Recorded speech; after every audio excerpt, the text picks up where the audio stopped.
I'm Reed Wiseman. And I'm Victor Glover, and this is how we pilot the Orion spacecraft.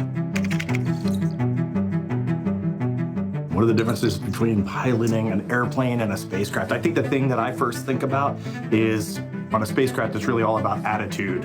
It's really not about thrust and getting the airplane flying faster. The spacecraft is already going almost 38, 39 times the speed of sound. So we're really controlling the attitude. Where are we pointing? Where are we looking at out the windows? Where are our antenna and arrays pointing?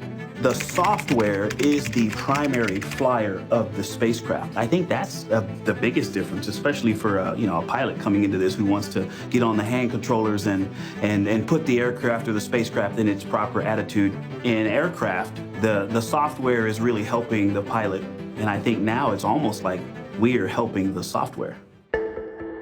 So a couple of things we're going to do on Artemis 2, right after liftoff, we are going to detach the Orion spacecraft and service module from the interim cryogenic propulsion stage, which is just a lot of words for our upper stage. During that, Victor will be physically flying with the rotational hand controller, the translational hand controller, and doing station keeping on this upper stage. This phase of the testing will be to simulate the flying that we would do if we were docking to another spacecraft like our lander or to our gateway. I think we should show you how we actually control the vehicle. So we've been using terms like rotational hand controller. Rotational hand controller, we say RHC for short, and translational hand controller, THC for short. In an aircraft, you would have a stick and a throttle, but it's the things that you put your hands on to control the spacecraft. We will pitch, roll, and yaw. Those are the three axes in each direction. And then we will also go up, down, left, right, in, and out, and we will assess how precisely that we can control the spacecraft.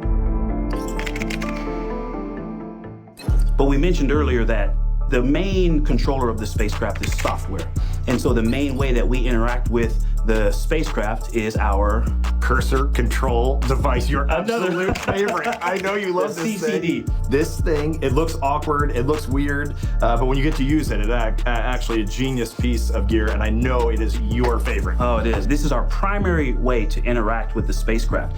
And so what it does is it allows us to determine where we put our focus on the display. So I can move the cursor to a certain display, and then I can move the cursor around to interact with certain fields of data. And it's one of the primary controllers because there are going to be times when we're under 4G, 8G maybe even, and we won't be able to lift up our hands and push the buttons on the display. So this is exactly how we will do it. There is far more information on these displays than we will need to fly this spacecraft normally. But if a system goes off, if something goes wrong, we can dig down into the